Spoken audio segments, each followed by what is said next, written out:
throughout this sermon, I'm going to be in Luke chapter 8, verses 40 through 56. I'm going to share the story, but I'm also going to share parts of my story. That way we don't walk out of here as just the guy who preached today in the congregation, but hopefully more so with an understanding, maybe friends, maybe however you want it to be. I'm going to be reading from the NIV, and I just hope you'll listen. There's a lot in this passage, and there's just a lot to hear. So starting in verse 40, now when Jesus returned, a crowd welcomed him, for they were all expecting him. Then a man named Jairus, a synagogue leader, came and fell at Jesus' feet, pleading with him for come to his house, because his only daughter, a girl of about 12 years, was dying. As Jesus was on his way, the crowds almost crushed him, and a woman was there who had been subject to bleeding for 12 years. But no one could heal her. She came up behind Jesus and touched the edge of his cloak, and immediately her bleeding was stopped. "Who touched me?" Jesus said. When they all denied it, Peter said, "Master, the people are crowding and pressing against you." But Jesus said, "Someone touched me. I know that power has gone out from me." Then the woman, seeing that she could not go unnoticed, came trembling and fell at his feet. In the presence of all the people, she told why she had touched Jesus and how she had been instantly healed. Then he said to her, "Daughter, your faith has healed you. Go in peace." While Jesus was still speaking, someone came from the house of Jairus, the synagogue leader. He said, "Your daughter is dead. Don't bother the teacher anymore." Hearing this, Jesus said to Jairus, "Don't be afraid. Just believe, and she will be healed." When he arrived at the house of Jairus, Jesus did not let anyone go in with him except Peter, John, James, the child's father, and the child's mother. Meanwhile, all the people were wailing and mourning for her. "Stop wailing," Jesus said. "She is not dead, but simply asleep." They laughed at him, knowing that she was dead. But he took her by the hand and said, "My child, get up." Her spirit returned, and at once she stood up. Then Jesus told them to give her something to eat. Her parents were astonished, but he ordered them not to tell anyone what had happened.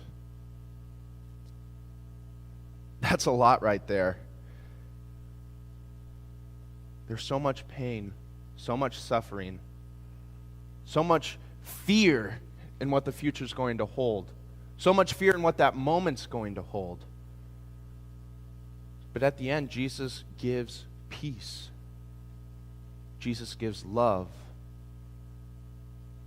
So we're going to go back through. I'm going to tear it apart a little bit, give a little more context. And again, I just hope you'll listen. I hope you'll hear. So I'm going to be starting again in verse 40. Now when Jesus returned, he's actually returning from Galilee. A crowd welcomed him, for they were all expecting him. Word about Jesus traveled fast, faster than a boat apparently. Then a man named Jairus, a synagogue leader, came and fell at Jesus' feet, pleading with him to come to his house because his daughter, a girl who was only 12 years old, was dying. In a different book of the Bible, it says that she's already dead.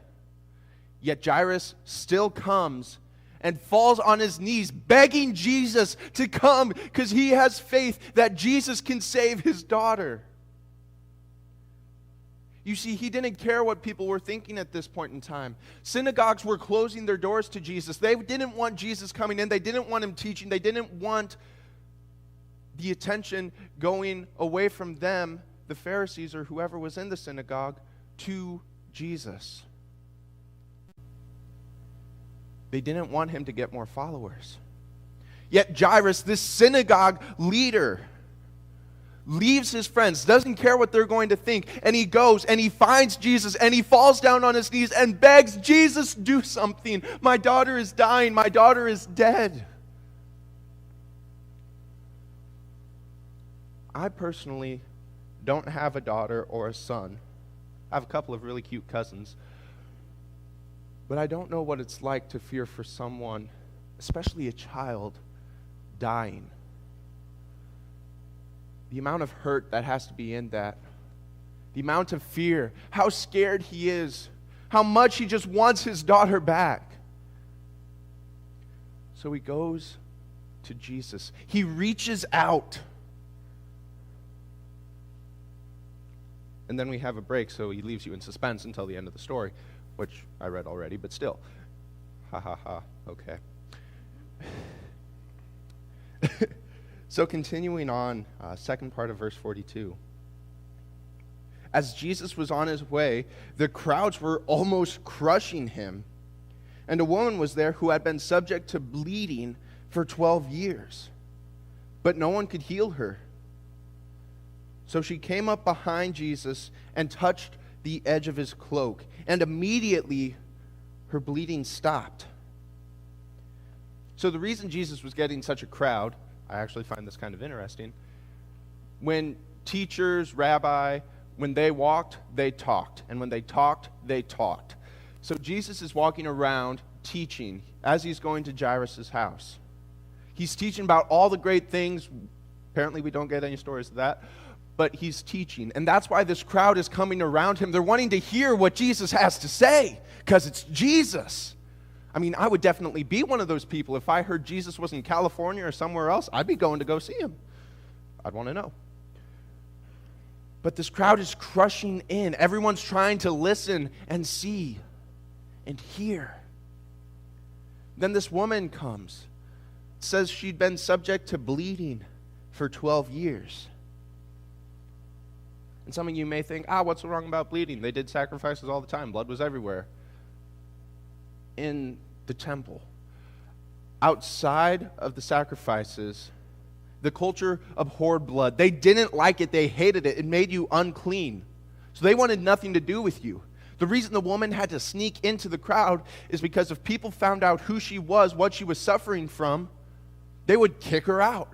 Say, no, go away. I need to stay clean. You are unclean. And beyond that,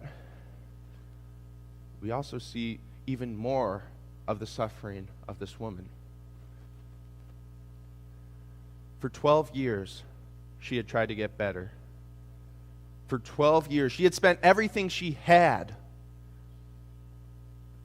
Yet she doesn't get better. It doesn't say if she had a husband or not. At this point, she doesn't because she has been unclean for 12 years. Her friends had left her. This woman had no one because she continued to bleed. For 12 years, she had no one. And then she hears about this Jesus guy.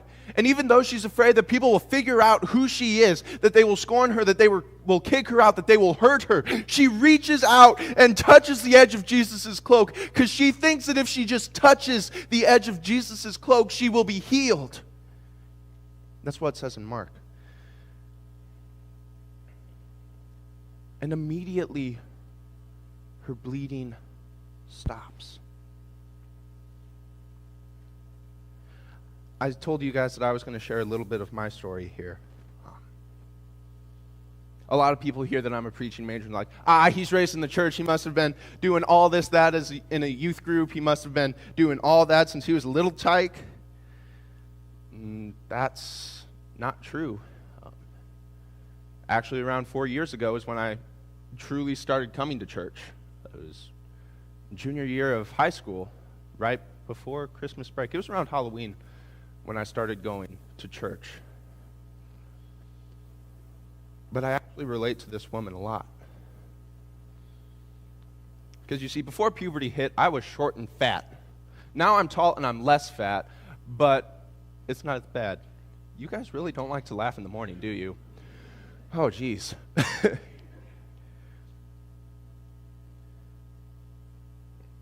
I struggled to make friends. I always was alone. You see, this woman had nothing for 12 years. She lost everything and everyone she loved. Up to junior year of high school, I had nothing. I had my family, but they didn't know what was going on. Because you see, in elementary school is when the bullying starts, and it just doesn't end. And before I even left elementary school, I had learned to stop talking to my parents. Because whenever I told my parents that, hey, this is happening to me at school, or hey, I got bullied today, they would go to the school and it would be fixed for about 2 seconds until the bullies got back, and it would be worse and worse because I got them in trouble, so I was going to pay for it, so I just stopped. I didn't want to deal with that. I didn't want to deal with things getting worse. I just wanted to deal with it how it was. And the bullying didn't stop anyway. In middle school, I was still bullied. I was the kid who sat alone at lunch every day. I wanted to sit alone because if I was by myself, no one would hurt me. No one would spread my tray all over my face. I'd be safe.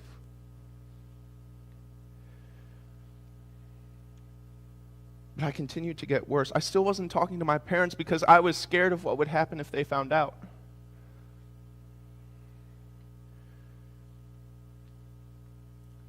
I'm going to leave you there for a little bit as we continue on through the story. But the woman reaches out and she touches Jesus' cloak. And immediately her bleeding stopped. I changed my mind. I'm not stopping there with my story. I apologize. High school comes around.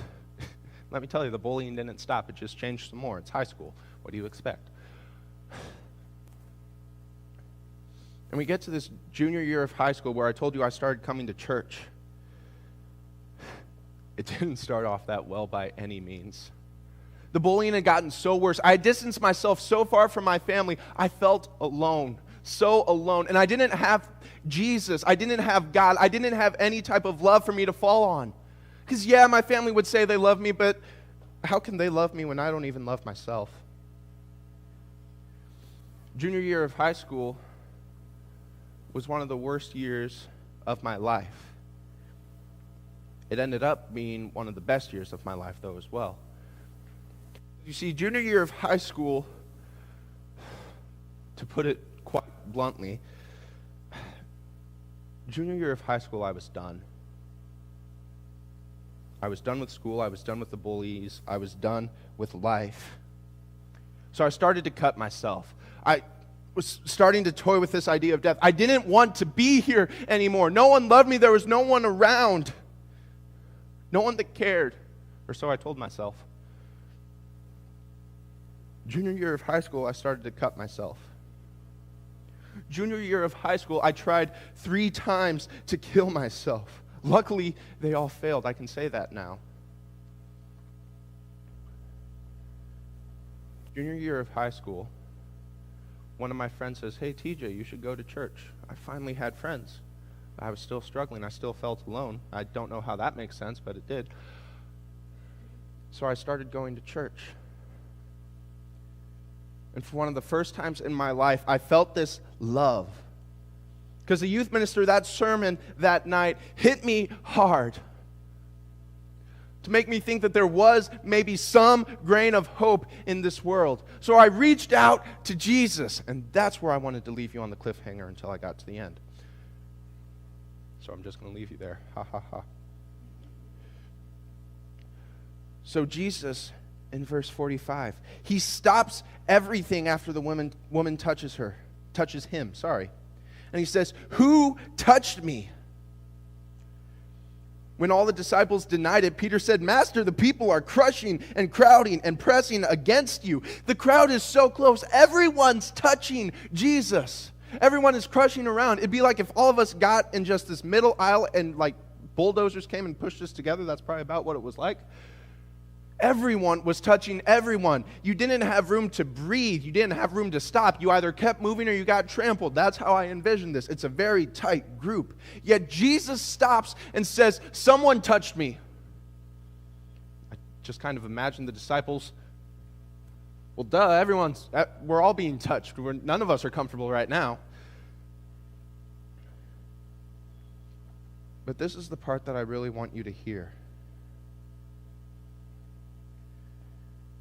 Verse 46, Jesus said, "Someone touched me.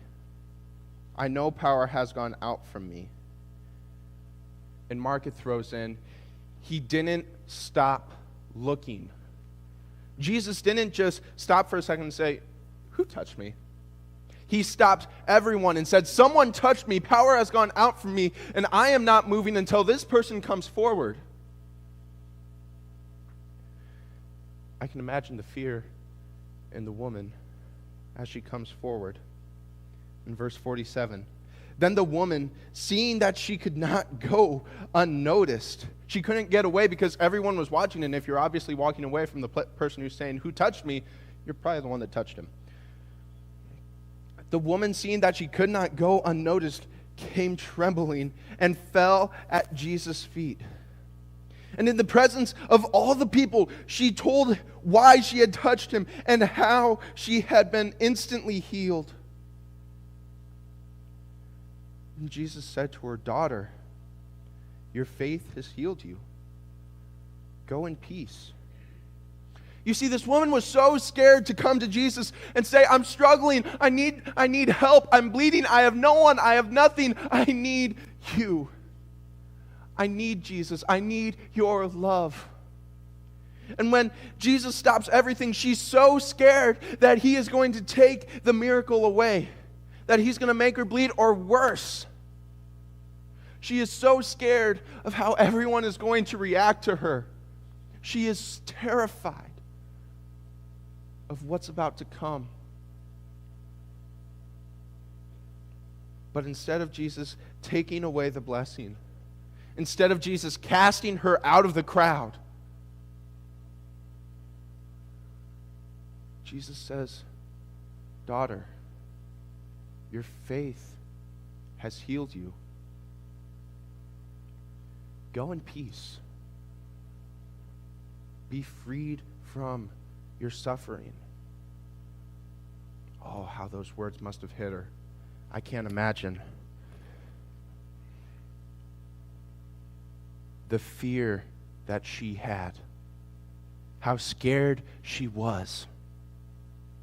But she still came and told Jesus the truth. I don't know how long they were waiting, but Jesus waited, and he was not going anywhere until the woman came forward, came in front of Jesus, not behind Jesus, said, "Lord, this is what I did. Help me. Heal me." So we're ending on that good note there, but then it just comes crashing down for Jairus. While Jesus was still speaking, someone came from the house of Jairus, the synagogue leader, and said, "Your daughter is dead. Don't bother the teacher anymore." After hearing this, Jesus said to Jairus, "Don't be afraid. Just believe, and she will be healed." This is one of those instances I wish I knew what tone of voice Jesus had right there. This wasn't just a random servant that came and told Jairus that his daughter was dead. This was probably a brother or someone closely related to Jairus that came. It's like, "Your daughter's dead."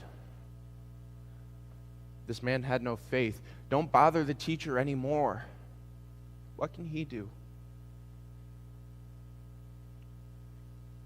And then Jesus' response, "Don't be afraid. Just believe and she will be healed. I can't imagine Jairus in this moment. How hard it must have been for him to believe after hearing that his daughter is dead. But he still has this hope. He still lets Jesus come to his house, as we find out in verse 51. When Jesus arrived at the home of Jairus, he didn't let anyone go in with him except Peter, John, James, the child's father, and the child's mother. Meanwhile, all the people were wailing and mourning for the daughter. Jesus says to them, "Stop wailing. She is not dead, but simply asleep." They laughed at him because they knew she was dead. But he took her by the hand and said, "My child, get up." And at once her spirit returned and she stood up. Then Jesus told them to give her something to eat. Her parents were astonished, but he ordered them not to tell anyone about what had happened. Jesus just raised this girl from the dead. Jairus has his daughter back. I don't know what kind of excitement that would be right there, but his daughter's back. And then Jesus says, wait. Don't tell anyone.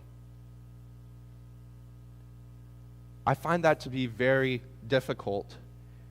If the entire surrounding area knows that this daughter is dead and all of a sudden she's up and walking around eating food, drinking, playing with the kids, how is that not going to go unnoticed? But the celebration that is going on right there. Jesus healed the sick woman. Jesus raised this daughter from the dead. These people reached out in faith, and Jesus responded with love, with forgiveness, with kindness, with grace.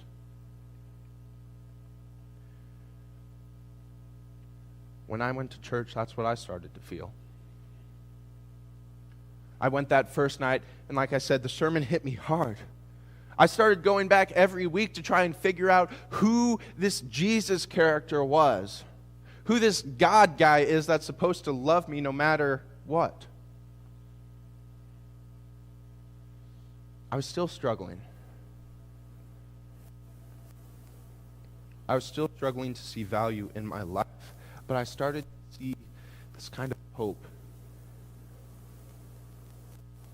So I started going to youth group. I'm very glad that I did. And then I went to summer camp. Well, I was forced to go to summer camp. It was my choice. My youth minister called my parents and said, "Hey, we got this church camp going on this summer. I think it'd be really good for TJ to go to." And my parents were like, "Sure, here's the check," and signed it and sent it to him. And all of a sudden, I get a text message on Facebook saying, "Hey, TJ, can you come into the office early for before youth group this week?" I'm like, I guess, okay. And then I find out that he's talked to my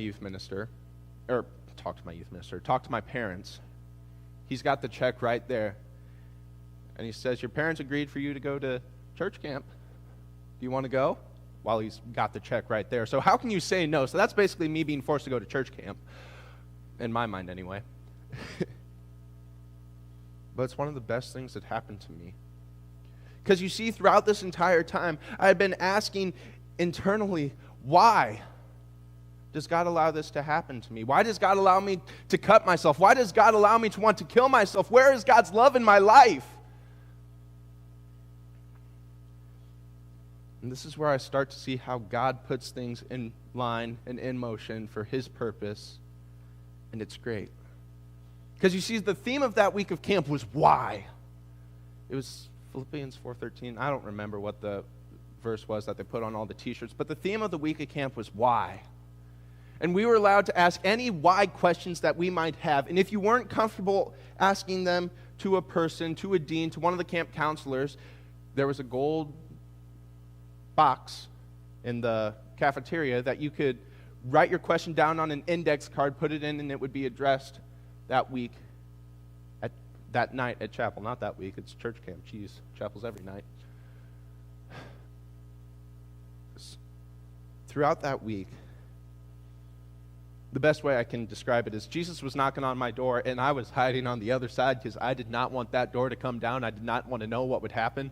I was trying to hide from Jesus at church camp. Doesn't go very well.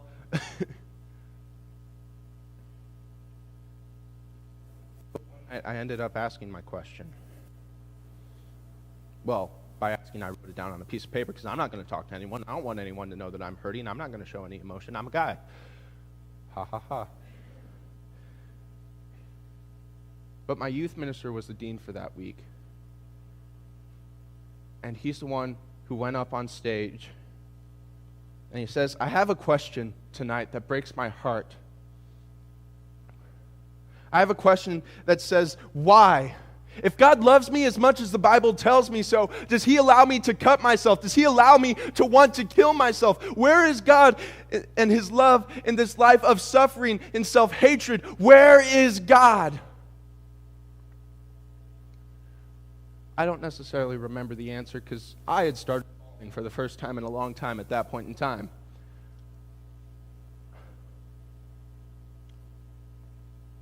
The answer, roughly, God doesn't want us to hurt. It hurts God to see us hurt ourselves.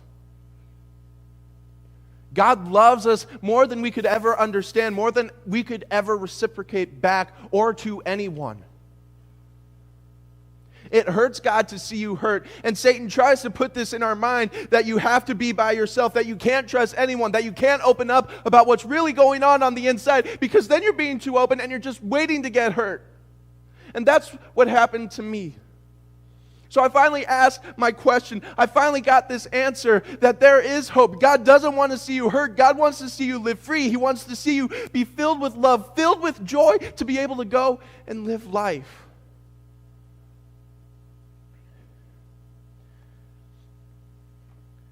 My friend who had invited me to church junior year,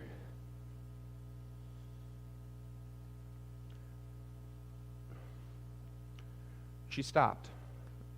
She stopped going to church. She was struggling with self-harm and suicide like me. That's kind of why we had become friends. She never asked that question out loud to anyone. It was only internally. So she never got an answer. She always just found, I need to be alone. God doesn't love me. God just allows this because he doesn't care about us. So she left the church. And it was hard for me to keep going to church. It got to the point where my friends literally had to drive to my house and say, TJ, we're going to church, and if you don't come to us, we're coming inside to do a Bible study ourselves.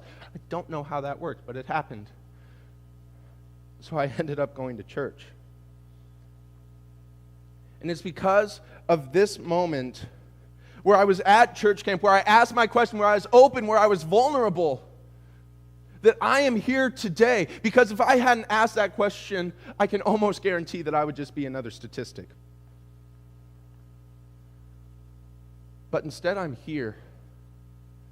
And I have this calling to spread God's word, to spread God's hope to everyone that I can possibly do that to. Father, I pray for each one of us today that if there is something weighing us down in our hearts, that if there is something we need to talk about, if there is something that we need to be open about, maybe for the very first time, that you would give us the courage, that you would give us the boldness to speak out. And for those that we speak out to, give them ears to listen.